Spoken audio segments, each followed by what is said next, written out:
Bonsoir à toutes et à tous, ravi de vous retrouver sur 8 Mont-Blanc. Il est 18 h, bienvenue dans cette édition du journal de la rédaction. Nous sommes le mardi 26 avril 2022.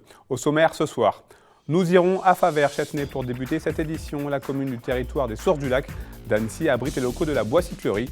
Ce lieu atypique collecte, remet en état et revend du bois usagé à destination des particuliers. Un cercle vertueux sur fond d'économie circulaire. Et puis une découverte non loin de là avec l'entreprise Boca Local implantée à Doussard. Depuis maintenant un an, Laurie et Alison préparent des repas à base de produits locaux, des plats qu'elles conditionnent dans des bocaux et qu'elles livrent à vélo. Je vous lisais donc en titre, direction le territoire des Sources du Lac d'Annecy pour un sujet consacré à la bois-cyclerie. Impulsé par l'entreprise Woodstock Création et l'association Resourcing, ce projet qui fait la part belle à l'économie sociale et solidaire s'est concrétisé à Faverges depuis le début du mois d'avril. Cette matériothèque récolte, remet à neuf et vend toutes sortes de bois au public. Reportage. Esther Acemat est une artiste mexicaine installée en Haute-Savoie. Elle fabrique des objets en bois avec la technique dite du tournage. Et depuis quelques semaines, elle a choisi de venir s'approvisionner à la bois-cyclerie, la nouvelle matériothèque du territoire des Sources du Lac d'Annecy à Faverges. Ce qui est indispensable, c'est que ça ne soit pas, on va dire, la taille des arbres, juste pour le plaisir de faire quelque chose avec. J'ai décidé de venir voir comment ça marchait et du coup, on a bien discuté et on a vu qu'il y avait un moyen de nous entraider, on va dire. Esther est donc tout naturellement devenue adhérente de l'association Resourcing, à l'origine de cette bois-cyclerie, sous l'impulsion de l'entreprise Woodstock Création. Et le principe de cet atelier est en réalité très simple. On recherche du gisement donc, de bois qui est perdu, donc soit dans les déchetteries, chez les particuliers, dans les scieries, par exemple les invendus aussi de magasins et sur de la déconstruction aussi. Du coup qu'on va collecter, puis on ramène ici à l'atelier, donc à la bois-cyclerie. On le prépare, donc on enlève les clous, les vis, toutes les impuretés. Et puis ensuite, donc, on le passe aussi éventuellement en rabot. Et on le remet donc, dans un état, on va dire, pour un futur usage dans la bois-cyclerie. Le bois remis en état est donc disponible à la vente pour les particuliers membres de l'association. Et pour garder un esprit d'économie sociale et solidaire, le bois est vendu au poids à 50% du prix du marché. Un réel avantage quand on connaît le coût actuel des matières premières en ces temps de crise. Ouvert depuis le début du mois d'avril dans des locaux d'un institut médico-éducatif, ce lieu atypique a une vocation multiple. On a un peu une valeur ajoutée qui est l'aspect économie sociale et solidaire puisqu'on porte ce projet-là avec la fondation OVE et notamment l'accompagnement de jeunes en difficulté qui sont en ESAT ou en IME, l'Institut médico-éducatif. On souhaiterait organiser des ateliers participatifs pour la fabrication d'objets en bois de récup, donc une planche à découper, une table basse, un nichoir à oiseaux par exemple. Et le troisième axe, ça serait de donner la possibilité aux adhérents de l'association qui sont un peu plus avancés dans l'utilisation des machines, de leur donner un accès aux machines qui sont des dégauchisseuses, rabots et scies à panneaux. Pour le moment, une cinquantaine de personnes a adhéré à l'association Resourcing. Les responsables espèrent que ce chiffre continuera de monter dans les semaines et les mois à venir. La bois-cyclerie de Faverges-Châtenay est donc ouverte au public les mardis et mercredis de 14 h à 18 h, ainsi que le premier samedi du mois, aux mêmes horaires. Une bien belle initiative qui ne demande donc qu'à réussir. Et on reste dans le même secteur géographique avec un focus à présent sur une jeune entreprise.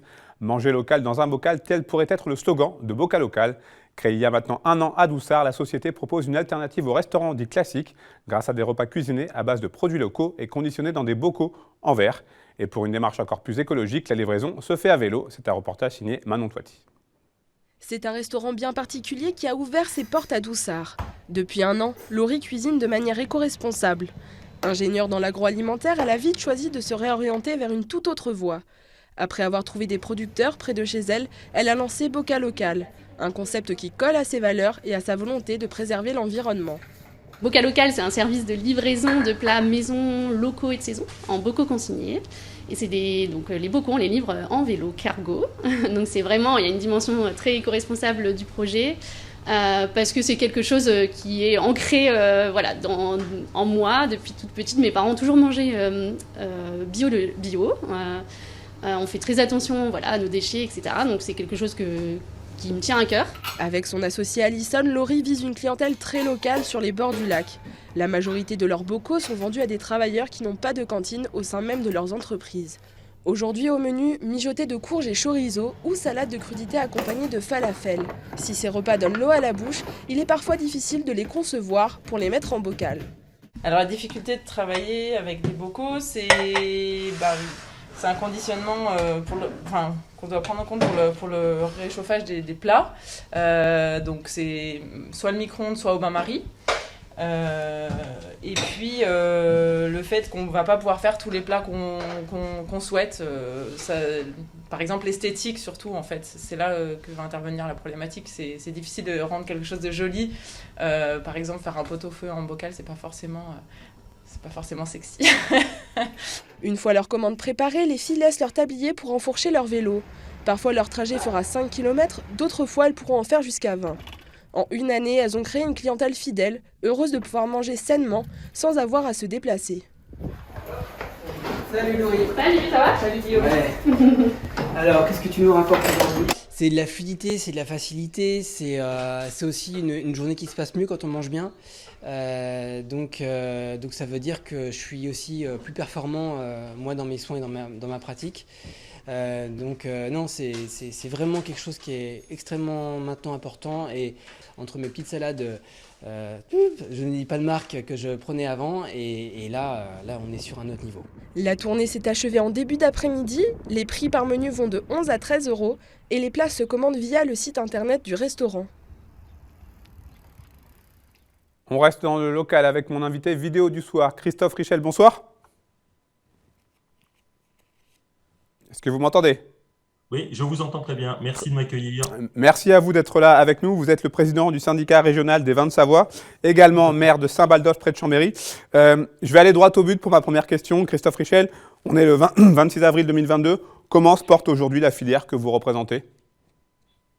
Elle est plus optimiste, je dirais, vu que la saison d'hiver a pu se passer normalement, contrairement à celle de l'année passée.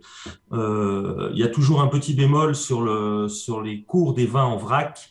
Je m'explique, le cours des vins aux particuliers et vente à la cave sont tout à fait raisonnables, mais la grosse partie des volumes qui se vendent directement en vrac, en grande et moyenne surface ou au négoce, reste au plus bas. On espère une embellie pour la valorisation de nos produits. Alors, vous avez été élu à la tête du syndicat des vins de Savoie juste avant le début de cette crise Covid. On peut dire que vous n'avez pas été épargné? De toute façon, personne n'a de boule de cristal. C'est vrai que le 28 février 2020, je remplaçais Michel Quenard à la tête du syndicat régional des vins de Savoie. Lui-même m'a dit lors de l'Assemblée générale qui a eu lieu en février, « Ah, si j'avais su, c'est vrai que je t'ai pas repassé quelque chose facile. » Je lui dis, « Tu sais, Michel, personne n'a de boule de cristal, personne ne peut savoir l'avenir. Et puis bon, il faut gérer au jour le jour. » Moi, je sortais personnellement de mon exploitation de 2019 où on a grêlé à 95% le 15 juin. Je relativise un petit peu. Je me dis, voilà, il faut y aller, il n'y a pas de souci, on avance. Le seul bémol qu'il y a, c'est que par contre, on est maintenant dans une situation vis-à-vis du millésime à venir de stress augmentant puisqu'on n'a plus le droit à l'erreur. 2017, une gelée, 2019, pour certains, un gros coup de grêle, 2021, tout le monde s'en rappelle, un épisode de gel très conséquent au niveau national. Cette année, pour le moment, on est passé au travers, mais on risque encore jusqu'au 15 mai. Comme chaque année, et puis la grêle toujours, donc on est de plus en plus stressé par ces problèmes d'aléas climatiques. Vous attendiez à ce que la filière soit aussi durement touchée par la crise et ses nombreuses conséquences? Non, comme tout le monde, comme tout corps de métier, je pense. Le premier confinement a été quelque chose d'inédit. On s'est tous vus un petit peu perdus. C'est vrai que la filière, franchement, tout le monde avait un manque de recul, bien sûr, puisque personne ne connaissait cette situation. Après le premier confinement, on s'est dit, finalement, s'il n'y avait eu que le premier confinement, tout se serait bien passé. La difficulté, ça a été la longueur de la crise, cette deuxième et cette troisième crise qui ont fait que cela a duré, et surtout la saison fermée des stations l'année passée. Ça, franchement, non, on ne s'attendait pas, personne ne pouvait s'y attendre. Par rapport à la crise sanitaire et la crise et ses conséquences, est-ce qu'on peut dire aujourd'hui que le plus dur est passé pour les vignerons savoyards? Si on parle uniquement de crise sanitaire, oui, le plus dur est passé, puisque c'est vraiment la fermeture des restaurants, de tous les revendeurs directs, et puis les conditions difficiles pour accueillir les clients au caveau. D'ailleurs, heureusement qu'on a pu continuer à faire de la livraison et quand même recevoir nos clients au caveau, hein, pour ceux qui font de la vente particulière. Mais ça a fortement impacté sur les GMS, sur les grandes et moyennes surfaces, pardon, sur tout ce qui est café, hôtel, restaurant. On espère que la crise est derrière, oui. Normalement, oui. La crise sanitaire, je dis bien, pas la crise météorologique. Justement, vous l'avez évoqué un petit peu plus tôt. En plus de cette crise, il y a eu également la météo qui a été capricieuse, plus que capricieuse avec vous, notamment avec ce terrible épisode de gel au printemps 2021. Il y a encore des stigmates, aujourd'hui, un an plus tard.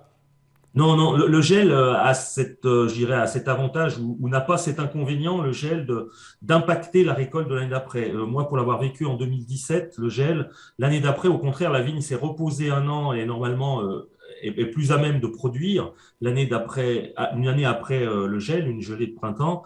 Par contre, contrairement à la grêle qui, elle, impacte 2 années, une grêle très précoce impacte les 2 années. Là, cette année, normalement, si on échappe au gel et à la grêle, cela augure quand même on espère une récolte 2022 dans la poursuite des millésimes 2018, du millésime 2018 qui avait été un millésime plus que somptueux. Vous avez parlé d'optimisme dans votre première intervention. Quels sont justement ces signaux positifs pour l'avenir ?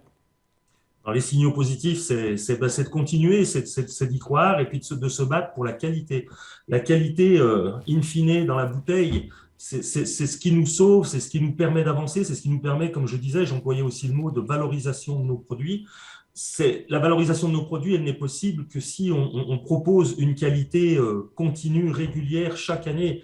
Et ça, c'est à nous maintenant, viticulteurs. Alors, la filière s'est bien professionnalisée, tout le monde le reconnaît, tout le monde le dit. C'est vrai que la qualité des vins de Savoie, dans sa grande majorité, on ne peut pas dire dans son unanimité, parce qu'il y a toujours des petits points noirs, mais c'est à nous à être justement vigilants pour qu'il y ait de moins en moins de baisse de qualité ou de qualité chez certains. C'est à nous à faire de l'autocontrôle. C'est ce qu'on fait par le biais, d'ailleurs, le syndicat régional des vins de Savoie, depuis 2008, a une autre appellation, en fait, c'est ODG. Donc, pour ODG, pour organisme de gestion. Nous sommes l'organisme de gestion de l'appellation d'origine protégée vins de Savoie. Comme dans toutes les autres régions, notre mission première, c'est bien d'assurer que les gens remplissent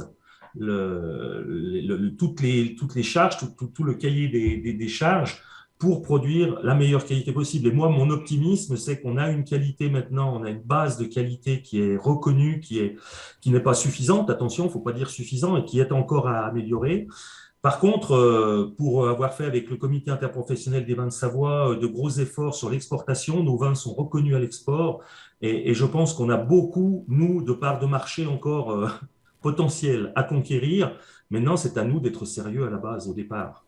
C'est-à-dire de bien contrôler notre qualité à la sortie. Et juste pour terminer mon propos, nous avons pu faire en mars 2021, il y a un peu plus d'1 an, un séminaire pour retracer pour les 10 ans à venir les points qu'il faut améliorer. Et le point qualitatif, contrôle de la qualité du produit au départ, était dans les premiers critères primordiaux à travailler.